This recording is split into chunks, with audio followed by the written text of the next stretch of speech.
إن الحمد لله نحمده ونستعينه ونستغفره ونعوذ بالله من شرور أنفسنا ومن سيئات أعمالنا من يهده الله فلا مضل له ومن يضلل فلا هادي له فأشهد أن لا إله إلا الله وأشهد أن محمدا عبده ورسوله أما بعد فإن خير الحديث كتاب الله وخير الهدي هدي محمد صلى الله عليه وسلم وشر الأمور محدثاتها وكل محدثة بدعة وكل بدعة ضلالة وكل ضلالة في النار.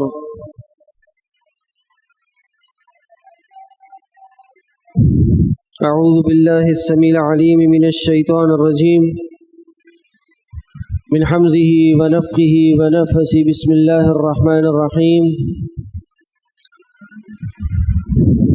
يا أيها الذين آمنوا اتقوا الله حق تقاته ولا تموتن إلا وأنتم مسلمون. يا أيها الناس اتقوا ربكم الذي خلقكم من نفس واحدة وخلق منها زوجها وبث منهما رجالا كثيرا ونساء واتقوا الله الذي تساءلون به والأرحام إن الله كان عليكم رقيبا.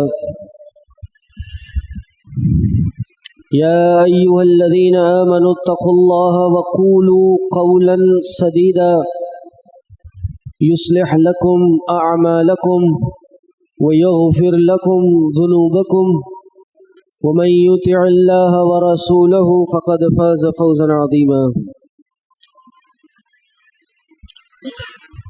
وقد قال الله تبارك وتعالى في القرآن المجيد والفرقان الحميد: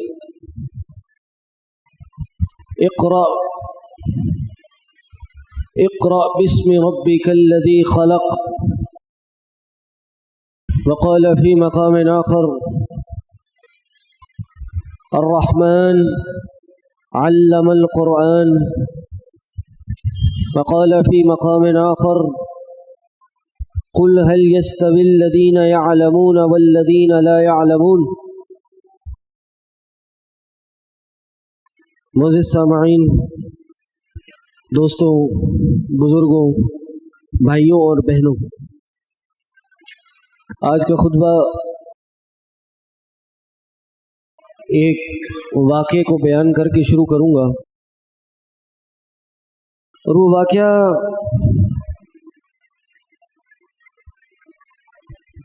ہمارے ایک ذاتی دوست کا ہے۔ پچھلے سال رمضان میں ہمارے پاس آئے اور ایک زکوٰۃ کا مسئلہ پوچھا، اور غالباً مسئلہ ایسا تھا کہ کیا جو انسان کے پاس مال تجارت ہے اس پہ زکوٰۃ ہوتی ہے یا نہیں ہوتی؟ یعنی ایک سال اس کے مال تجارت پہ گزر جائے اور وہ اتنا مال ہو جو نصاب سے اوپر ہو، کیا اس پہ زکوٰۃ ہوتی ہے یا نہیں ہوتی؟ میں نے کہا جی بالکل ہوتی ہے۔ ایک تاریخ طے کرنی چاہیے اور اس تاریخ پہ جو مال ہو اس کی زکوٰۃ کیلکولیٹ کرنی چاہیے، اور اس پہ ہر سال انسان کی زکوٰۃ نکالنا لازم ہے، واجب ہے۔ تو مجھ سے کہنے لگے کہ میں نے تو 10 سال سے یا قریب اس عرصے سے میں نے یہ زکوٰۃ نہیں نکالی، تو اب میں کیا کروں گا؟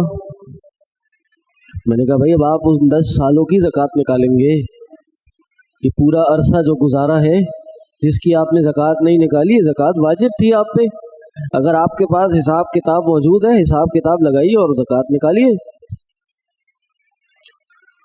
یہ واقعہ بتانے کا مقصد یہ ہے کہ ایسے کئی ایک دینی شرعی احکام ہیں جو بعض اوقات ہمیں پتہ نہیں ہوتے اور چند ہفتے نہیں، مہینوں نہیں، سالوں گزر جاتے ہیں اور وہ ہم غلطیاں کر رہے ہوتے ہیں اور ہم اس عمل میں کوتاہی کر رہے ہوتے ہیں اور ہمیں ہی پھر بعد میں اس کا نقصان اٹھانا پڑتا ہے۔ اللہ کے نبی صلی اللہ علیہ وسلم کی حدیث ہے کہ طلب العلم فریضۃ علی کل مسلم، علم کا حاصل کرنا یہ ہر مسلمان پر فرض ہے۔ کتنا علم؟ جتنا اس کی ذات سے متعلق، اس کے ڈیلی روٹین سے متعلق، اس کے عمل سے تعلق رکھتا ہے، اتنا علم اس پہ واجب ہے۔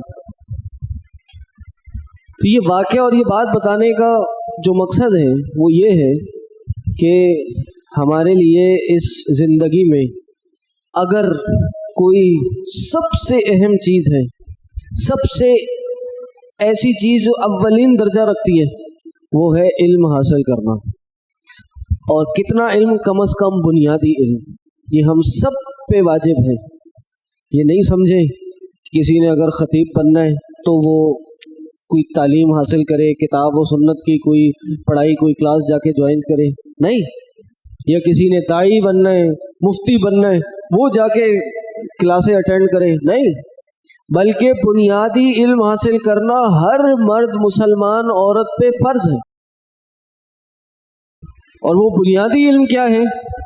کم از کم انسان کو عقیدے کی معرفت ہو، بنیادی توحید کی معرفت ہو، حلال و حرام کے بارے میں اس کو علم ہو، دین میں حلال چیزیں کیا ہیں، حرام چیزیں کیا ہیں، نماز پڑھتا ہے، نماز کے کیا احکام ہیں، روزہ رکھتا ہے، روزے کے کیا احکام ہیں، زکوٰۃ دینی ہے، کس پہ لاگو ہوگی، کتنی لاگو ہوگی، حج کس پہ فرض ہوگا، جب حج کے لیے جانا ہے تو حج لازم ہے تو اس کا علم رکھنا تب لازم ہو جائے گا۔ خرید و فروخت کے کیا مسائل ہیں، کون سی خرید و فروخت ناجائز ہے، کون سی اشیاء حرام ہے، کون سی جائز اشیاء کس صورت میں حرام ہو جاتی ہیں، کون سی تجارت حرام ہے، کون سی تجارت حلال ہوتی ہے تو اس میں کوئی معمولی سی کوئی الفاظ ادا کر دینے سے وہ کیسے حرام ہو جاتی ہے، ان سب کی تفصیل یہ ہم پہ فرض ہے۔ ہر شخص نے زندگی میں نکاح کرنا ہے، نکاح کا کیا حکم ہے، نکاح ہو گیا، چلو اس کے بعد کے بھی احکام ہیں، وہ اس کے بارے میں شریعت نے کیا رہنمائی کی ہے، طلاق کے کیا مسائل ہیں۔ آج بدقسمتی سے یہ جتنی لسٹ میں بیان کر رہا ہوں یہ موٹی موٹی باتیں ہیں، اس کی میں وثوق کے ساتھ کہہ سکتا ہوں کہ 90% عوام کو اس کا علم نہیں ہے، ایسے ہی بس زندگی گزار رہی ہے، بس کہیں سے سن لیا اور سن کے عمل کر لیا، ٹوٹا کیا، صحیح کیا، غلط کیا، اللہ اللہ خیر صلی اللہ، قیامت کے دن دیکھی جائے گی۔ ابھی ٹائم نہیں ہے، وقت نہیں ہے، دکان چلانی ہے، اپنا ٹھیلا چلانا ہے، اپنا کاروبار کرنا ہے، نوکری کرنی ہے، جاب کرنی ہے، یہ کام ضروری ہے ہمارے لیے۔ جمعے کا آغاز جس ٹائم پہ ہوتا ہے، آدھی سے زیادہ جو عوام ہے وہ بالکل آخری 3-4 منٹ میں آتی ہے۔ تو یہ نبی علیہ السلام نے جس دین کو ہم پہ فرض کہا ہے، اگر ہم ہفتے میں ایک دن جمعہ نہیں سن پا رہے تو وہ علم کیسے حاصل کریں گے ہم؟ تو بہرحال میں بتا رہا تھا کہ دین میں کچھ چیزیں جو فرض ہیں وہ یہ ہے کہ ان کا علم حاصل کرنا بہت ضروری ہے۔ حضرت ابو الدرداء رضی اللہ عنہ نے بڑی خوبصورت بات کی، میں پہلے بھی کئی دفعہ بیان کر چکا ہوں۔ انہوں نے 4 آپشن دیے ایک انسان کو، کہا کہ کن عالمن، اے لوگوں یا تو عالم بن جاؤ، مفتی بن جاؤ، دائی بن جاؤ، لوگوں کو مسئلے بیان کرنے والے بن جاؤ، پہلی چیز یہ بن جاؤ، نمبر 1۔ اگر یہ نہیں بن سکتے پھر کیا بننا؟ کہا کن متعلمن، کہا متعلم بن جاؤ، طالب علم بن جاؤ، کتاب و سنت کی تعلیم دینے والے نہیں بن سکتے تو لینے والے تو بن جاؤ، کوئی کلاس جوائن کر لو، کوئی کورس جوائن کر لو، کسی عالم کی مجلس میں باقاعدگی سے جا کے بیٹھنا شروع کر دو۔ کہا اگر یہ نہیں کر سکتے کن مستمعن، تو کیا کرو، اس کلام کو، کتاب و سنت کی باتوں کو سننے والے بن جاؤ، علماء کے دروس سنا کرو، علماء کی محفلوں میں شرکت کیا کرو، واعظ و نصیحت کی باتیں سنا کرو۔ باقاعدگی سے کوئی کلاس اٹینڈ نہیں کر سکتے تو کم از کم درس دروس اپنے مصروف اوقات میں سے کچھ نہ کچھ وقت نکال کے صبح شام دن میں یہ کچھ نہ کچھ سننے والے بن جاؤ۔ آج کل تو ویسی سوشل میڈیا کا اور میڈیا کا دور ہے، ہمارے سب کے ہاتھوں میں موبائل ہے۔ دین سیکھنا، وہ ایک زمانہ تھا کہ جب کسی کے پاس کوئی نہ کوئی بہانہ ہوتا تھا یا ہو سکتا ہوتا تھا کہ بھائی ہمارے تک علماء کی رسائی، ہماری رسائی علماء تک نہیں ہے، صحیح علم تک، کتاب و سنت تک ہم نہیں پہنچ سکتے، ہمارا فلانے علاقے میں کوئی عالم نہیں ہے، فلانے محلے میں کوئی مدرسہ نہیں ہے، کوئی مسجد نہیں ہے، ہم کیسے دین سیکھیں؟ آج یہ سارے بہانے ختم ہو گئے، تمام حجتیں تمام ہو چکی۔ کیا آج ہمارے پاس موبائل ہے؟ اس موبائل سے ہی ہم اپنے محلے، اپنے علاقے جہاں شاید کوئی مسجد بھی نہ ہو، ایسے علاقے میں بیٹھ کر پوری دنیا میں کہیں بھی کتاب و سنت کی تعلیم ہو رہی ہو، ہم اس تک رسائی حاصل کر سکتے ہیں۔ عالم ہو، غیر عالم ہو، کیسی بھی بات کر رہا ہو، ہمارے سامنے علماء کا کلام آ سکتا ہے، کتاب و سنت کی تعلیم آ سکتی ہے۔ تو کیا فرمایا ابو درداء نے کہ کن مستمعن، بھائی سننے والے بن جاؤ۔ اور میں نے پہلے بھی بتایا ہے کہ انسان اگر کہیں سفر کر رہے، ہمارے یہاں کراچی شہر چھوٹا شہر نہیں ہے، بڑا شہر ہے، کسی نے بھی دن میں کوئی نہ کوئی سفر کرنا ہو، جاب پہ جانا ہو، کاروبار دکان پہ جانا ہو اور تھوڑے دور علاقے میں ہو، تو قریب کوئی 20-25 منٹ کا سفر عام طور پہ بن جاتا ہے۔ تو میں اکثر یہ لوگوں کو کہتا ہوں کہ اس 20-25 منٹ کے سفر سے آپ کتنا فائدہ اٹھا سکتے ہیں، اس کا اندازہ اس طرح سے لگائیے کہ آپ کا 20-25 منٹ جانا اور 20-25 منٹ آنا، اور عموماً اتنی دیر کے علماء کے خطبے ہوتے ہیں، خطبات ہوتے ہیں، کہیں زیادہ دیر کے ہوں تو آدھا حصہ، ایک 300-400 روپے کی ہینڈز فری اپنے پاس لے لیں۔ اگر آپ پیدل چل کے جا رہے ہیں، آپ بائک پہ جا رہے ہیں، سائیکل پہ جا رہے ہیں، گاڑی پہ جا رہے ہیں، موبائل سب کے پاس ہے، 8 سے 10 دروس کی میموری سب کے موبائل میں ہوتی ہے، وہ 10 دروس موبائل میں ڈاؤن لوڈ کریں، ایک درس یا آدھا درس جاتے ہوئے سنیں اور آدھا درس واپس آتے ہوئے سنیں، اپنے اس وقت کو قیمتی بنا لیں۔ ہفتے کے کتنے درس ہو جائیں گے؟ اگر 5 دن آپ سنتے ہوئے گئے، صبح ایک درس، شام ایک درس، چلیں آپ آدھا کر لیں، دن کا ایک درس ہو گیا، ہفتے کے 5 درس ہو گئے، پورے ہفتے کے آپ نے چلو چھٹی ہٹا لی، 6 درس ہو گئے، مہینے کے 24 ہو گئے، سال میں 12 مہینے ہوتے ہیں، یہ تقریباً کوئی 250 سے اوپر درس ہو گئے۔ کتنے عرصے میں؟ ایک سال میں آپ کسی عالم کے 250 سے اوپر خطبے سن سکتے ہیں، یا مختلف علماء کے 250 سے اوپر خطبے سن سکتے ہیں۔ اگر صرف ہم اپنی یہ عادت لگا لیں، اس سے فائدہ اٹھا دیں، تو بھائی یہ علم جو ہے یہ حاصل کرنا ہر مسلمان پر فرض و واجب ہے۔ اللہ کے نبی صلی اللہ علیہ وسلم کا فرمان ہے کہ ان الانبیاء لم یورثوا درہما ولا دینارا، انبیاء جو ہیں یہ درہم دینار اپنے ورثے میں نہیں چھوڑ کے جاتے۔ انبیاء کا ورثہ کیا ہوتا ہے؟ فرمایا یہ درہم دینار، یہ پراپرٹی، یہ دولت ان کا ورثہ نہیں ہوتی، ولیکن ورثوا العلم، ان کا جو ورثہ ہوتا ہے یہ علم ہوتا ہے۔ پھر آگے فرمایا فمن اخذہ اخذ بحظ وافر، جس نے اس کا تھوڑا سا بھی حصہ لے لیا اس نے یقیناً بہت بڑا حصہ لے لیا۔ اور اس پہ تبصرہ کیا ہے امام محمد بن صالح عثیمین رحمہ اللہ نے۔ کیا تبصرہ کیا؟ کہتے ہیں کہ اے لوگو، جب تم دین کا علم حاصل کرتے ہو، توجہ ہے سب کی، اے لوگو آج جب تم نبی علیہ السلام کی دی ہوئی تعلیم کا علم حاصل کرتے ہو، اس قرآن کی اور شریعت کے علوم و فنون کو جاننا شروع کرتے ہو، کہا تو تم نبی علیہ السلام کے گزرے ہوئے 200 نہیں، 500 نہیں، 800 نہیں، 1000 نہیں، 1400 سال بعد بھی نبی کریم صلی اللہ علیہ وسلم کے وارث بن جاتے ہو۔ صرف کس طرح کہ تم اس قرآن و حدیث کو سیکھنا شروع کر دو۔ یہ علم اتنا ضروری ہے کہ یہ علم ہماری اس دنیا کی سب سے بڑی جو حقیقت ہے، جس کا کوئی انکار نہیں کر سکتا، اس حقیقت میں داخل ہونے کے بعد بھی ہمیں فائدہ دیتا ہے۔ اور وہ کیا حقیقت ہے؟ وہ ہے ہماری موت۔ کیا کوئی ہے ایسا جو یہ کہے کہ ہم نے مرنا نہیں ہے؟ کوئی ہے ایسا جو کہے مجھے موت نہیں آئے گی، میں نے قبر میں نہیں جانا؟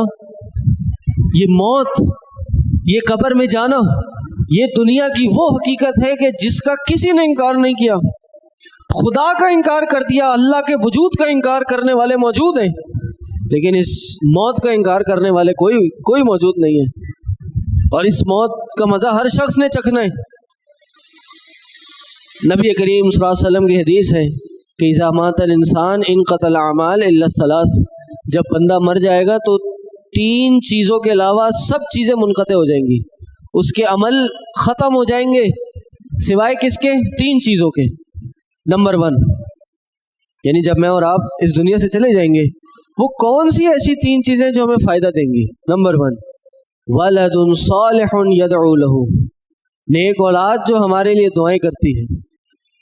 ہمیں اللہ نے اس دنیا میں نعمت دی اولاد کی صورت میں، ہم نے اس کی تربیت کی، اس کو نماز سکھائی، اس کو ہم نے دین کے احکامات سکھائے، عبادت کرنا سکھائی، عبادت کرنے والا اللہ کی توفیق سے اس کو بنایا۔ ہمارے مرنے کے بعد اگر وہ ہمارے لیے دعا کرے گی تو اس کی یہ دعا ہمیں مرنے کے بعد قبر میں بھی کام آئے گی۔ اس سے بات بھی سامنے آتی ہے کہ ہمیں اپنی دنیا کی مصروفیات کے ساتھ ساتھ اپنے اولاد پہ بھی، اس کی تربیت پہ بھی توجہ دینی چاہیے۔ یہ اولاد انسان کا سب سے بڑا اثاثہ ہے۔ کاروبار کرے گا، دنیا میں سونا چاندی اکٹھا کرے گا، پراپرٹی بنائے گا، کچھ بھی کرے گا، یہاں آنکھ بند ہوگی اور وہاں یہ دنیا کا ہو جائے گا اور یہ آخرت کا ہو جائے گا۔ لیکن اولاد ایک ایسی نعمت اور ایک ایسا اثاثہ ہے کہ مرنے کے بعد بھی اس کا یہ اثاثہ اس کو کام آئے گا۔ چلا جائے گا مت، قبر میں موجود ہوگا، اور آئے دن فرشتے کوئی نہ کوئی اجر و ثواب کی صورت میں اس کے سامنے لے آئیں گے۔ وہ پوچھے گا کیسے؟ کہا یہ تمہاری اولاد جو دعا کر رہی ہے، یہ دعا کی ہے تمہارے لیے، اس کا نتیجہ ہے۔ اور ہم اور آپ تو صبح شام اگر نمازی ہیں تو اپنے ماں باپ کے لیے دعا کرتے ہیں۔ اپنی اولاد کو کم از کم نمازی بنائیں۔ ہم دنیا کی تعلیم، میٹرک، انٹر، اسکول، کالج، ٹھیک ہے یہ ضروری ہے، کوئی اختلاف نہیں اس میں، کاروبار کرنا، پیسے کمانا، گھر کے کام کرنا، یہ سب سکھائیں اس کو، لیکن سب سے پہلے اس کو نماز سکھائیں، کیونکہ اور نماز میں وہ دعا سکھائیں کہ اللہ ربنا اغفر لی ولی والدی، اے اللہ مجھے بھی معاف کرو اور میرے والدین کو بھی معاف کر۔ سلف فرماتے کہ ایک انسان کے لیے سب سے زیادہ سکون کا لمحہ وہ ہوتا ہے کہ جب وہ اپنی اولاد کو نیکی کرتے وقت اور عبادت کرتے ہوئے دیکھتا ہے، اس سے زیادہ اس کو سکون مل نہیں سکتا۔ قرآن نے ہمیں دعا سکھائی ہے، کیا دعا ہے؟ ربنا هب لنا من ازواجنا وذرياتنا قرة اعین واجعلنا للمتقین اماما، اے اللہ ہمیں اپنی اولادوں میں سے اور اپنے اہل و عیال میں سے، اپنی بیویوں میں سے، اے اللہ ہمیں آنکھوں کی ٹھنڈک عطا کر دے اور ہمیں متقین کا امام بنا دے۔ تو یہ پہلی چیز ہے جو قبر میں جا کے موت کے بعد انسان کو کام آئے گی۔ دوسری چیز صدقۃ جاریہ، اس دنیا میں کوئی صدقہ لگا دیا، کوئی درخت لگا دیا، پودا لگا دیا، وہ لوگوں کو سایہ دے رہے ہیں، جب تک وہ سایہ دیتا رہے گا اور لوگ اس کے سائے سے فائدہ اٹھاتے رہیں گے، آپ کو قبر کے اندر ثواب ملتا رہے گا۔ کوئی کنواں کھدوا دیا، آج کل تو چلو کنووں کا زمانہ نہیں ہے، آپ نے کوئی کولر لگا دیا کہیں پہ، آپ نے کوئی سائے دار جگہ بنا دی لوگوں کے لیے، کوئی مسافر خانہ بنا دیا آپ نے لوگوں کے لیے، کوئی بھی قسم کا صدقہ جاریہ آپ نے لوگوں کے لیے جاری کر دیا، اس کا ثواب آپ کو ملتا رہے گا جب تک لوگ اس سے فائدہ اٹھائیں گے۔ اور تیسری چیز جو انسان کو فائدہ دیتی ہے وہ کیا ہے؟ فرمایا علم ينتفع به، ایسا علم جس سے لوگ فائدہ اٹھاتے رہتے ہیں۔ دنیا میں کوئی حدیث سیکھی اور دوسروں کو بیان کر دی، لوگوں نے اس پہ عمل کرنا شروع کر دیا، خود بھی عمل کیا، اپنی اولاد کو بھی سکھا دیا، اولاد نے اولاد کو بھی سکھا دیا، یہ جتنے لوگوں نے اس پہ عمل کیا